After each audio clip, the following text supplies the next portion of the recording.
Në ankonat Italisë, komuniteti shqiptar ka ngritur një shkollë në gjuhën shqipe, si një mënyrë që të veglit të mos harrojnë gjuhën amtare. Selman Dermyshi, me origjinë nga Rresheni, drejtuesi një fondacioni shqiptar, ka iniciuar hapjen e kësaj shkolle, ku punojnë në mënyrë vullnetare të rinj shqiptar. Për sa i përket gjuhës shqipe, kjo ka ardhur gjithmonë në rritje, numri i nxënësve. Fillimisht kemi krijuar me 5-6, pastaj kemi arritur deri në 24 fëmijë.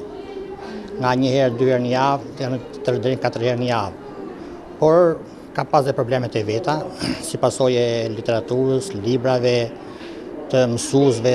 Mjaft emigrantë në Itali kanë mundur të realizohen profesionalisht, duke qenë dhe një ndër kontribuesit në shërbim të komunitetit të tyre. I tillë është avokati Ariol Kondi, që për vitesh asiston problemet dhe hallet e emigrantëve shqiptar. Nëse shteti shqiptar do ishte në gjendje që të jepte një ndihmë ekonomike për këta mësues që deri më sot e kanë bërë punën në mënyrë të përkryer, por në mënyrë vullnetare, kanë hequr kohë nga familjet e tyre. Por nëse do kishte një mbështetje financiare nga autoritetet shqiptare, niveli do ishte shumë më i lartë dhe mund të arrijej që të bëheshin shkolla të mirëfillta shqipe.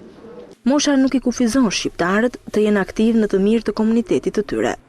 Mos të harrojnë gjuhën shqipe, të jenë të bashkuar, mos të harrojnë mëmëdheun, mos të harrojnë flamurin kuqezi.